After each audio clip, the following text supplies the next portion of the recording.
अच्छा जी, कुर्बानी तो हर पिंड च, हर शहर च, हर थां ते हुंदी है। अलहमदुलिल्ला 100 चों 80 बंदे कुर्बानी लाजमी करते, 20 बंदे नहीं करते। अल्लाह पाक उन्हां नूं भी तौफीक देवे।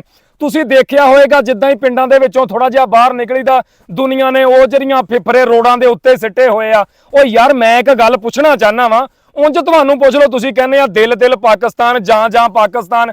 ਪਾਕਿਸਤਾਨ ਸਾਡੀ ਜਾਨ ਆ, ਤੇ ਫਿਰ ਆਪਣੀ ਜਾਨ ਨੂੰ ਗੰਦਾ ਕਰਦੇ ਹੋ। ਧਰਤੀ ਸਾਡੀ ਮਾਂ ਵਾ, ਆਪਣੀ ਮਾਂ ਨੂੰ ਗੰਦਿਆਂ ਕਰਦੇ ਹੋ। ਜਦੋਂ ਤੁਸੀਂ ਘਰੋਂ ਚੱਕ ਕੇ ਜੋ ਤੁਰ ਪਏ ਹੋ, ਉਹ 4 ਕਿੱਲੇ ਪਿੰਡੋਂ ਬਾਹਰ, ਸ਼ਹਿਰੋਂ ਬਾਹਰ ਜਾ ਕੇ ਕਿਸੇ ਸਾਈਡ ਤੇ ਸਿੱਟ ਦਿਆ ਕਰੋ। ਰਾਤ ਨੂੰ ਤੁਸੀਂ ਸਿੱਟ ਕੇ ਜਾਂਦੇ, ਸਵੇਰੇ ਤੁਸੀਂ 2 ਦਿਨ ਬਾਅਦ ਉੱਥੋਂ ਲੰਘਦੇ ਆ, ਆਪੇ ਹੀ ਤੁਸੀਂ ਨੱਕ ਤੇ ਹੱਥ ਰੱਖਦੇ ਆ। ਥੋੜਾ ਜਿਹਾ ਖੁਦਾ ਦਾ ਖੌਫ ਕਰਿਆ ਕਰੋ। ਅੱਲਾ ਦੀ ਰਾਹ 'ਚ ਤੁਸੀਂ ਜਾਨਵਰ ਕੁਰਬਾਨ ਕਰਦੇ ਆ, ਤੇ ਇਹ ਵੀ ਸਵਾਬ ਦਾ ਕੰਮ ਆ। ਗੰਦ ਪਾਣਾ ਕੋਈ ਸਵਾਬ ਨਹੀਂਗਾ, ਸਫਾਈ ਰੱਖਣਾ ਨਿਸਫ ਅਮਾਨ ਆ। ਜਿੱਥੇ ਵੇਖ ਲਓ, ਪਿੰਡ 'ਚ ਵੇਖ ਲਓ, ਰੋਡਾਂ ਤੇ ਵੇਖ ਲਓ, ਆਪਣਾ ਘਰ ਵਲਾਉਂਦਾ ਅਗਲਾ, ਬਾਹਰ ਜਾ ਕੇ ਰੋਡਾਂ ਦੇ ਉੱਤੇ ਚਰਬੀ ਫਿਪਰੇ ਐਵੇਂ ਜਾ ਕੇ ਸਿੱਟ ਆਉਂਦਾ। ਕੁਛ ਖੁਦਾ ਦਾ ਖੌਫ ਕਰੋ। ਦੁਨੀਆ ਨੱਕਾਂ ਤੇ ਹੱਥ ਰੱਖ ਰੱਖ ਲੰਘਦੀ ਆ, ਉਹ ਤੁਹਾਨੂੰ ਦੁਆਵਾਂ ਦਿੰਦੀ ਹੋਏਗੀ। ਕੁਰਬਾਨੀ ਤੁਸੀਂ ਕਰ ਸਕਦੇ ਹੋ, ਆਪਣਾ ਘਰ ਸਾਫ਼ ਕਰ ਸਕਦੇ ਹੋ।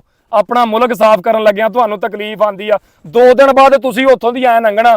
ਉਹ ਜਿਵੇਂ ਕੋਈ ਬਾਂਦਰ ਸੀ ਨਾ, ਤੇ ਉਹ ਰੱਜ ਗਿਆ। ਜਦੋਂ ਉਹ ਰੱਜ ਗਿਆ ਤੇ ਤੁਰਿਆ ਜਾਵੇ, ਰਸਤੇ ਦੇ ਵਿੱਚ ਗਾਜਰਾਂ ਪਈਆਂ ਤੇ ਉੱਤੇ ਪਿਸ਼ਾਬ ਕਰਦਾ ਜਾਵੇ, ਉਹਨੇ ਕਿਹਾ ਮੈਂ ਨਹੀਂ ਖਾਣੀਆਂ, ਤੁਰਿਆ ਗਿਆ, ਅੱਗੇ ਚਲਾ ਗਿਆ। 2 ਦਿਨ ਬਾਅਦ ਵਾਪਸ ਆਇਆ ਤੇ ਭੁੱਖ ਲੱਗ ਗਈ। ਵਿੱਚੋਂ ਕੋਈ ਢੇਰੀ ਛੱਡਦਾ ਜਾ ਗਿਆ। ਉਹ ਜਦੋਂ ਗਿਆ, ਕਿਸੇ ਢੇਰੀ ਤੇ ਪਿਸ਼ਾਬ ਕਰਦਾ ਗਿਆ।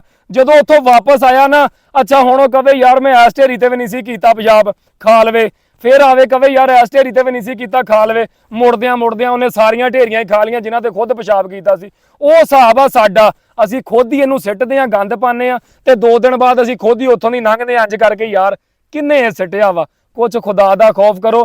ਤੇ ਹਕੂਮਤ ਅੱਗੇ, ਸਰਕਾਰੀ ਅਦਾਰਿਆਂ ਅੱਗੇ ਮੇਰੀ ਅਪੀਲ ਆ, ਜਿਨ੍ਹਾਂ ਦੇ ਹੱਥ 'ਚ ਕੰਟਰੋਲ, ਹਰ ਪਿੰਡ ਦੇ ਵਿੱਚ ਐਲਾਨ ਹੋਣਾ ਚਾਹੀਦਾ ਵਾ ਕਿ ਜਿਹੜਾ ਬੰਦਾ ਇਹ ਕੰਮ ਕਰੇ ਉਹਦੇ ਤੇ ਕਾਰਵਾਈ ਹੋਣੀ ਚਾਹੀਦੀ ਆ। ਬੜੀ ਮਿਹਰਬਾਨੀ ਜੀ।